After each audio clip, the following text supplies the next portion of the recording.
자, 오늘은 부동산에 대한 어떤 이야기를 들려주실 건가요? 제가 가만히 생각해 보니까, 네. 뭐 여러 가지 이제 뭐 부동산 법리에 관해서는 얘기를 많이 나눴는데, 네네. 우리 명도 집행, 요 분야는 한 번도 얘기를 나눈 적이 없더라고요. 명도 집행.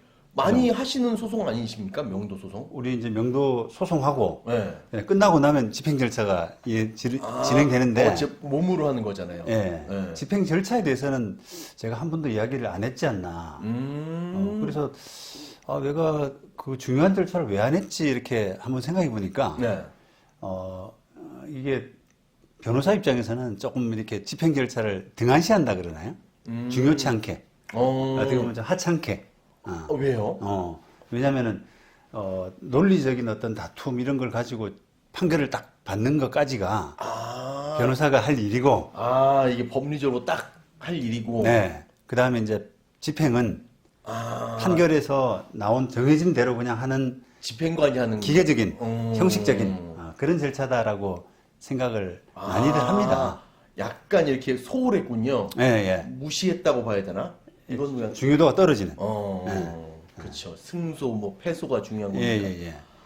그래서 또 실제로 또 변호사 사무실에 집행 업무는 대부분 다 변호사가 아니라 직원들이 담당을 해요. 야, 이게 판결 받았으니까 집행관 사무실에 집행해 이렇게 던져두면 집행관하고 같이 쫓아가고 이렇게 직원들이 알아서 날짜 잡고 집행관하고 면담하고 그런 절차를 진행하는 거죠. 보고만 받으시고. 네, 보고만 받았고. 그러니까 이제 세세한 부분은 조금 잘 모르기도 하고요. 그럼 사무실 팀장님이 더 잘하시겠네요. 그렇죠. 아무래도 어느 사무실이나 대부분은 집행 절차라는 게 이제 그렇게 진행이 됩니다.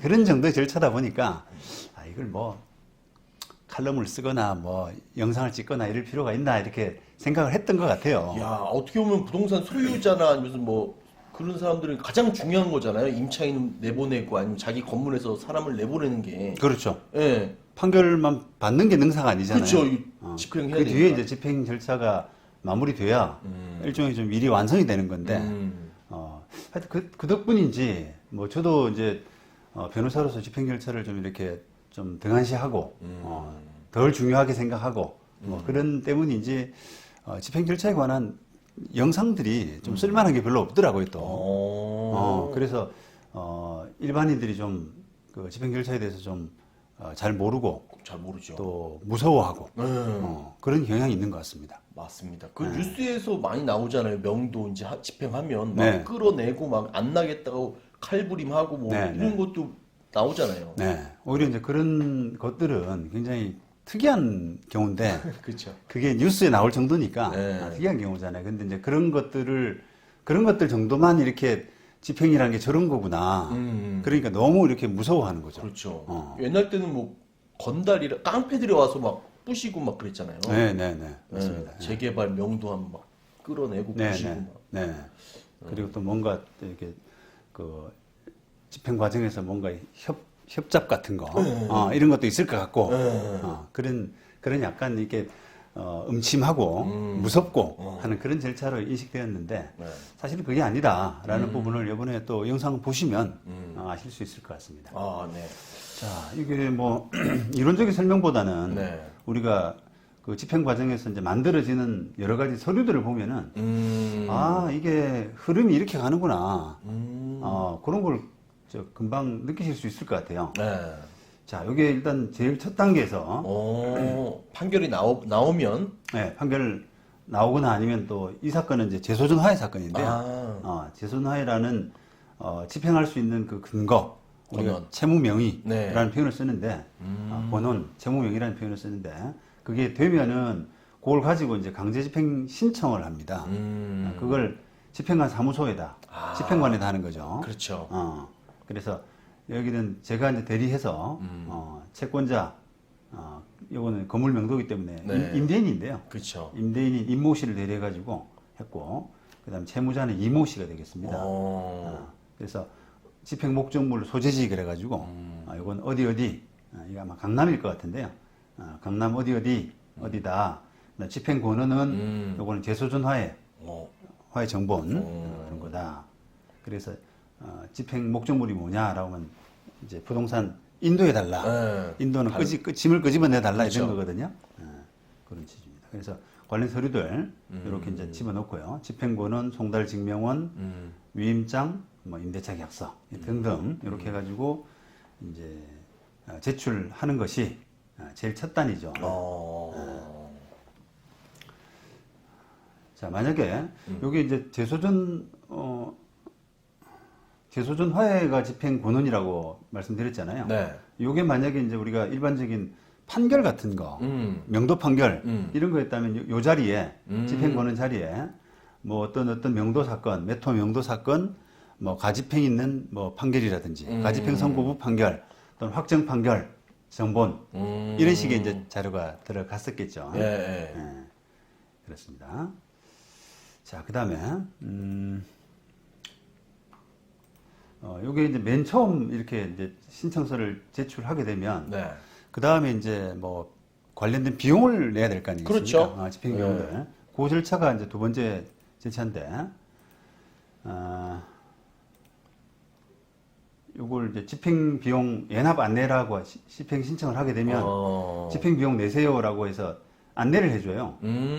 딱 그 서류를 넣으면 바로 주는 거군요. 그렇죠. 예. 그래서 여기 12만 5천 원 정도를 내라라고 하면서 예, 집행 수수료가 22,000원이고 여비가 8만 원이다. 집행관 여비. 우편료 이런 것까지 이제 이렇게 해서 12만 5천 원 정도 요걸 내라라고 하는 고지를 하는 거죠. 그다음에 이제 거기에 따라서 이렇게 납부합니다. 은행 가서 납부하게 되면 요 납부서를 이제 제출해 주면 그 집행 되는 거죠. 정식 접수가 딱 되는 거죠. 예. 자, 요걸 이제 보시게 되면은 우리가 이게 지금 집행 비용이 12만 5천 원이면 얼마 안 되지 않냐 이렇게 생각할 수 있잖아요. 그러니까요. 보통 집행 비용 굉장히 비싸다. 비싸다고 들었는데. 생각을 하는데 이게 이거밖에 안 돼 이렇게 하는데 그게 이제 이게 전체 비용이 아니라요. 일부 비용만 먼저 냅니다. 신청 비용. 일단 신청 비용이라기보다는 집행이 이제 첫 번째 나가는 그 집행관을 데리고 나가는 그 집행에서 바로 집행이 이루어지는 게 아니라 예고 차원으로 계고. 네, 계고 차원으로 해서 첫 번째 기일은 보통 상대방한테 자진해서 명도할 기회를 주는 거죠.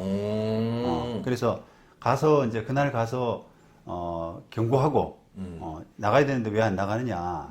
예를 들면 한 달 정도 줄게 라고 하고 그다음에 집행관은 그 현장에서 이제 그 집행할 물건들 이렇게 보는 거군요. 예, 서치를 하는 거군요. 뭘 드러내야 되나? 무거운 게 있나? 예.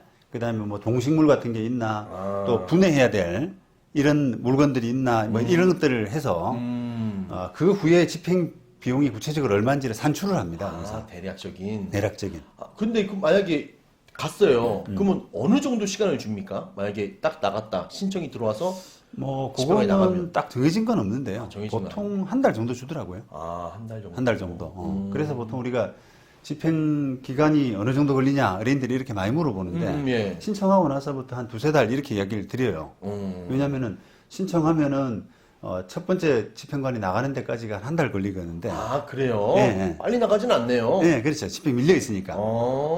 그러니까 이제 거기서부터 또 한 달 기회를 주잖아요. 그러다 보니까 두 달 이상은 걸리는 거죠. 또 휴일도 많고 뭐가 설 막 걸리면 더 늦어질 수도 있고. 그렇죠. 그렇구나. 그래서 이제 요 첫 번째 그 비용 아까 12만 5천 원이라고 하는 것은 첫 번째 나가서 계고하는 비용까지를 계산해서 그냥 하고 그 다음에 또 2차분을 또 내게 합니다. 이제 집행 나중에 계고 기간 동안에 안 나가잖아요. 안 나가게 되면 자진해서 나가면은 2차분 납부할 필요가 없는데 기간을 줬음에도 불구하고 그 기간이 안 나간다라고 하게 되면 채권자가 다시 신청을 하게 돼 있어요. 이제 본집행 해달라. 그 비용을 다시 받는 겁니다. 그래서 이제 그게 바로 요거 먼저 설명드려야 되겠네. 요거를 일단 계고를 그때 갔었는데 요런 상태였던 거예요. 집행관이 찍은 사진이에요? 네, 아니 우리가 찍었죠. 우리가 이제 집행관 집행하고 있을 때 우리가 사적으로 찍어 왔는데 요 상태였던 겁니다. 이 도박장 같은데요? 예. 그 채무자가 임차인이 뭐 도박장으로 좀 썼던 것 같아요. 아, 다른 걸로 신고한다 그러고 뭐 사무실로 이렇게 해놓고 사무실에 놓고 예, 도박장으로. 예, 도박장으로. 야, 예. 마루마루 사적으로 한 건지 아니면 뭐 업으로 한 건지는 모르겠으나 가니까 이렇게 있더라고요. 아, 이건 업 같은데. 그래서 이제 이런 상태를 보고 아까 2차 집행할 때, 본 집행할 때 비용을 산출하는 거죠. 이런 거 대충 보고 이제 아 드러내야 되겠다 이거. 예, 예. 뭐 분해하려면 돈이 드는 거고. 예, 예, 그렇습니다. 그래서 그렇게 해서 이제 계고가 이루어지고 나서 만약에 계고 기간 동안에 안 나간다라고 하면 추가적으로 채권자가 아 이제는 본집행 해주세요. 시간 줬으니까 해주세요라고 하면 그러면 이제 그 비용을 추가를 납부하고 야, 얼마인지 궁금한데요. 이런 거는 얼마가 들어갈지. 그 비용 추가를 납부하고 이제 신청을 해달라고 하는 건데 이렇게 이제 집행 비용 또 연합 안내를 받게 되잖아요. 그거 요 190만 원인데요. 오, 야, 역시 역시 비싸죠. 비싸네요. 요 돈을 그 어떻게 산출하냐? 그때 계고할 때 가서 보는 거예요. 계고할 때 가서. 대략 몇 명이 필요하고 네. 뭐 차가 몇 대 필요하고 그렇죠. 이런 거. 요 정도 짐이면 몇 사람 필요하고 뭐 장비가 뭐가 필요하고 이런 걸 봐서 이제 요 결정을 하는 겁니다. 야, 그리고 나서 그걸 납부하는 거죠. 또 똑같이 190만 원을? 네, 190만 원 납부하죠. 그렇게 이제 한 다음에 실제로 이제 집행을 하게 되는데 요거 집행 현장 사진 한번 보실까요? 요거. 이제 사람들도 보이고. 네, 사람들 보이고. 네. 이걸 이제 테이블. 짐을 드러내는 안에 있는 짐을 드러내는 이런 절차입니다. 그래서 요 집행을 이제 하게 되는데 요거를 이제 한번 보시면 우리가 집행 절차를 조금 이해하셔야 될 게 네. 일단 뭐 사람들은 이제 요런 명도 집행이라는 거는 짐을 끌어내는 과정이구나. 그렇죠. 이렇게만 이해하시는데 네.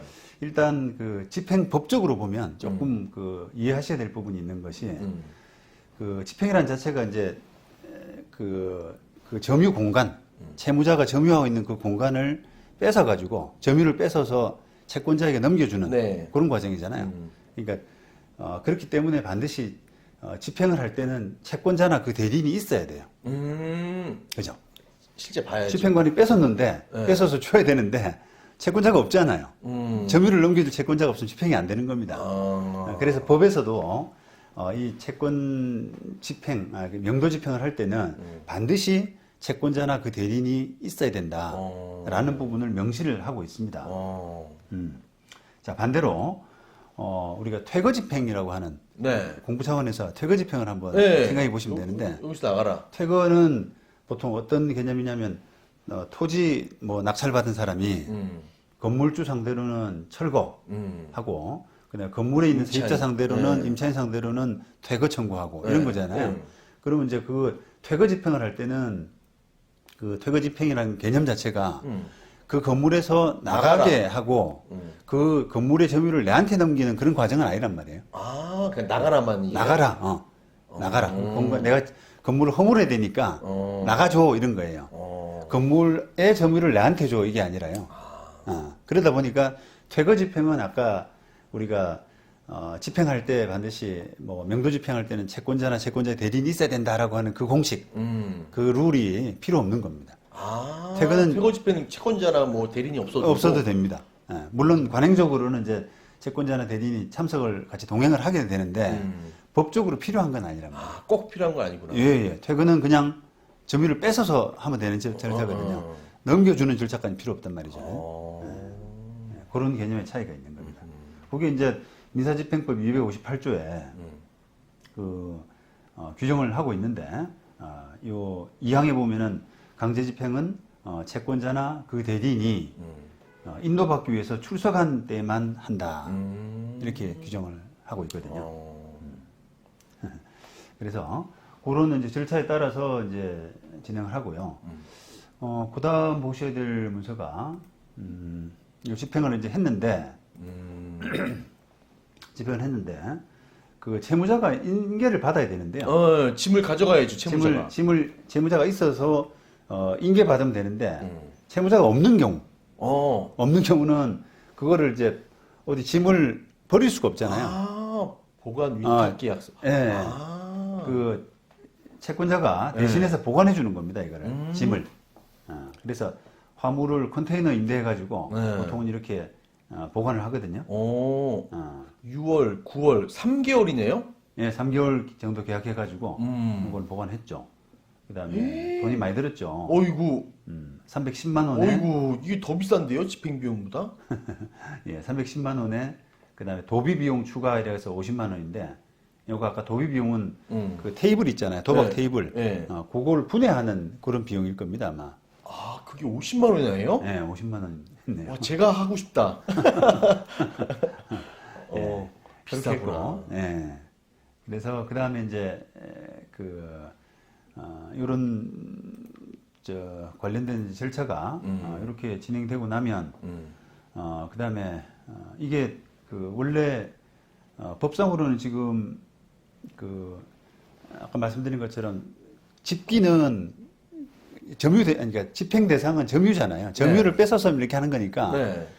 집기는 돌려줘야 되거든요. 그렇죠. 그죠? 채무자한테 줘야죠. 채무자 건네줘야 되잖아요. 네. 근데 채무자가 없을 때는 채무자 비용으로 보관하도록 하고 있습니다. 법에는. 법에는. 채무자가 받아야 되는데 채무자가 안 하니까 그 비용은 채무자가 내라 이렇게 하는데, 현실적으로는 채무자가 안 받겠다는데. 뭐 사람도 없고 네. 또 안 받겠다라고 하니까 네. 어떻게 할 수가 없으니까 채권자가- 채권자가 대신 납부하고 그다음에 나중에 받는데, 그게 이제 집행 비용 확정 신청이라고 하는 그런 절차를 통해서 비용을 나중에 받아요. 구상권입니까, 그것도? 뭐 일종의 그거는 좀 집행 비용 회수 청구권이라고 보시면 됩니다. 우리가 이제 소송 비용 청구권처럼 그런 채권이 형식이 있습니다. 네. 그래도 많이 못 받을 가능성이 크겠네요. 그 짐들이 이제 값어치 있는 짐들이면 그 물건을 경매를 친단 말이죠. 컨테이너에 보관되어 있는 그 물건을 경매 쳐가지고 그 물건 값을 낙찰되면 그 낙찰에서 이제 받아가는 건데, 그 물건들이 대체로는 뭐 좀 값어치가 없는 물건들이겠죠. 그러겠죠. 쓰레기 놔두고 이렇게 좋은 건 가져왔겠죠. 그러니까 가져가고 나머지 쓸데없는 것들만 보통 있으니까 보통은 이제, 그래서 이제 이래저래 지금 보시면 집행 절차라는 게 이게 참 시간도 만만치 않고 비용이 참 많이 드는구나. 그죠?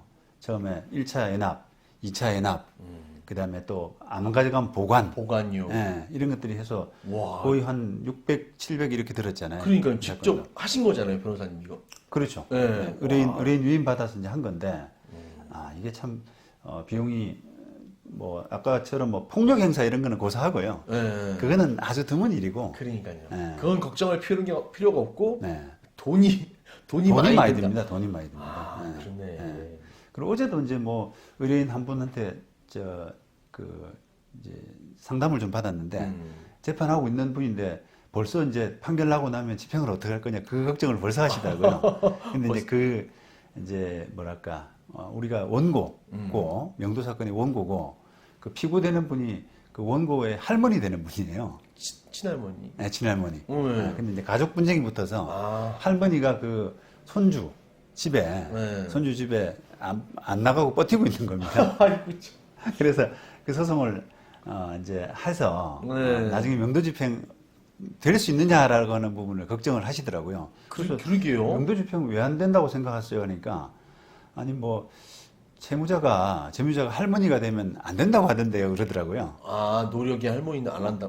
그리고 그 이야기를 어디서 들었나 봐요. 그래서 그 할머니가 식물인간 정도까지 뭐 건강 상태가 안 좋다 그러면 모를까, 그 정도 아니면 집행된다고 그랬거든요. 그러니까 이게 그 이야기를 들으면서 저도 이게 명도에 관한 낭설들이 참 많구나. 저도 들은 적 있어요. 그 경매 받아서 이제 집에 명도를 해가지고 들어갔는데 환자가 있는 거예요. 네. 완전 못 움직이는. 그래서 집행을 못했다는 얘기 들었는데. 그러니까 이제 그런 환자, 뭐 제가 얼마 전에 또 했던 요양병원, 예. 그 사건도 마찬가지잖아요. 그 사건도 집행하러 갔더니 그 반신불수 아주 고령의, 그러니까 요양병원이니까 그런 분들이 20명이 있으니까 집행이 이제 안 되죠.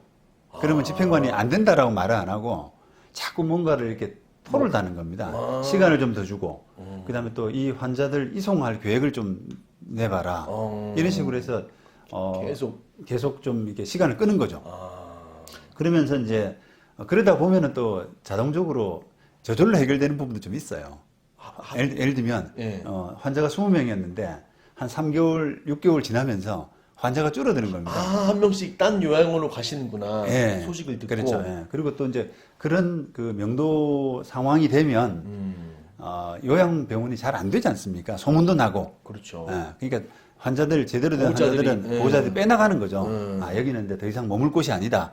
그러면서 자동적으로 집행이 해결이 되는 경우가 좀 있거든요. 그런 것을 겸사겸사해서 시간을 좀 주는 겁니다. 그래서 그런 이제 노인분들, 특히 이제 상태가 많이 안 좋으신 분들이 있으면은 시간을 주거나 아니면 또 뭐 이렇게 보호자 거처 이런 부분을 좀 요청을 좀 합니다. 집행관이. 그럴 뿐이지 집행이 안 되는 건 아니에요. 시간이 걸릴 뿐이지 집행은 다 되는군요. 그렇습니다. 예. 네. 무섭네요. 예. 그래서 집행에 대한 실무 절차를 잘 모르다 보니까 자꾸 이렇게 주워 듣는 이야기들, 네. 그런 이야기들이 무서운 얘기만 많구나. 듣고. 그런 생각을 이제 좀 했는데, 자, 그다음에 이렇게 이제 집행이 이제 마무리가 되면은 그 집행 조서를 이제 작성하게 되는데요. 집행 조서. 다 이렇게 보안까지 다 끝냈으면. 네. 집행이 완전히 마무리가 됐잖아요. 그러면 이제 집행관이 조서를 써야 되도록 마무리하고 있습니다. 그래서 채권자, 채무자, 그 다음에 언제 집행했는지, 그래서 그 상황을 조금 이제 적도록 돼 있어요. 그래서 위 집행 권한에 의한 채권자 위임에 의해서 집행 장소에서 채무자 또는 그 가족 동거인을 만나지 못했다. 그러면 증인 두 사람이 필요합니다. 그때는 증인 2명과 채권자 대리인을 참석시키고 집행 목적물에 대한 채무자 점유를 해제하고 집행관이 이를 점유해서 채권자 대리인에게 인도했다. 이런 게 이제 전형적인 표현이죠. 네. 난 넘겨줬다. 그렇죠. 예. 채무자 점유를 뺏어서 해제한다는 게 뺏어서거든요. 그렇죠. 뺏어서 넘겨줬다 이런 뜻이죠. 그 절차가 2시 2시 41분에 종료했다. 그 다음에 이렇게 보여주고, 그 다음에 요 보관 정보, 아까 우리 보관 확인증, 화물, 네. 컨테이너 네. 보관 확인증, 그거, 그 다음에 이제 비용과 관련된 이런 것들, 그런 것들이 이제 조서에 첨부되는 겁니다. 요 보관 정보, 어떤 물류회사에 보관했다, 장소는 어디다, 그다음 보관은 언제 했다, 그 다음에 물량 이렇게 된다. 이야, 짐이 많았나요? 네. 그 다음에 노무 정보들, 사용한 노무자가 10명 해가지고 이렇게 돈이 많이 들었다 이런 거죠. 집행이 전부는 아니네요. 돈이 많이 드네요. 예, 돈이 많이 들죠. 집행하기 전에 협의를 많이 보는 것도 방법이겠네요. 그렇습니다. 뭐 현실이 집행 절차, 뭐 판결을 받는 것도 녹록지 않지만, 야, 이 집행 비용도 참 많이 드는구나 이런 생각을 이제 하실 수밖에 없잖아요. 그러니까요. 실제로 또 그렇고. 그러니까요. 19년도에 이 가격이면 지금 더 올랐을 수도 있겠습니다. 네. 그러니까 이제 그런 걸 감안해서 이제 합의도 뭐 해보실 필요가 있는 거고. 또 한편으로는 또 그런 생각도 들더라고요. 이게 집행비용이 너무 비싸다. 이삿짐 센터 결국은 이제 되게 간단하게 생각하면은 짐들은 내는 과정이잖아요. 그러니까요. 이삿짐 과정이 법원에서 하는 거 빼놓고 똑같잖아요. 너무 용역이거든요. 예. 센터. 법원의 절차, 그 어떤 법원의 주도하에 짐 옮기는 절차밖에 안 되는 건데, 야, 이게 뭘 비싸냐 이렇게 생각을 많이 들더라고요, 실무상에는. 그러니까요. 그래서 제가 볼 때는 이게 좀 경쟁이 없어서 그러지 않나. 우리가 법원의 모든 절차들이 다 이제 경쟁이 좀 없는 경우가 많아요. 제가 이제 뭐 재판하다 보면은 감정 절차, 네, 감정평가. 임대료 감정 비싸. 이런 것들 네. 아시죠? 변호사님 듣고 뭐 이렇게 비싸요? 당해봤죠. 네, 당해봤죠. 네. 그 2번이나 했으니까 엄청 그랬죠. 그래서 이제 그런 감정 절차도 마찬가지로 되게 비싸다라고 하는 그 생각을 하고 있는데 그걸 좀 다운시키려 그러면은 감정인들을 이렇게 비딩을 시켜서 비딩을 시켜서 입찰같이. 예, 이 사람 해가지고 이 감정인은 뭐 100만 원, 이 감정인은 150만 원 제시한다. 어느 거 선택할래? 그럼 대체로 싼 걸 선택하거든요. 그렇죠. 비용이 싼. 예.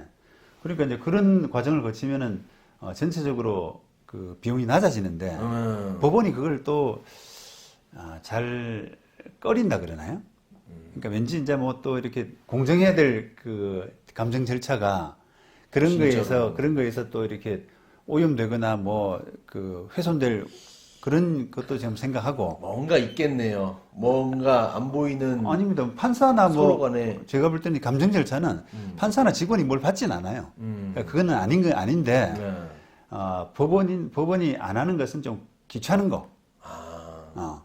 이제 그냥 선정하면 뺑 그렇게 우리가 순번대로 지정하면 될 것을 왜 그런 두 사람을 해가지고 뭐 가격 제시해 뭐 이렇게 고르라 그래 왔다 갔다 하든 그렇죠. 그게 귀찮군요. 그게 법원이 좀 귀찮아서 그런 게 아닌가. 아니면 이제 아까처럼 감정 절차라는 게 좀 이렇게 그 엄정하고 해야 되는데 가격에 의해서 뭔가를 하게 되면은 조금 이렇게 부실한 감정이 될 수도 있다. 이런 생각을 좀 하실 수 있는 것 같고. 괜히 돈 조금 주면 대충 할까봐. 대충 할까봐. 예.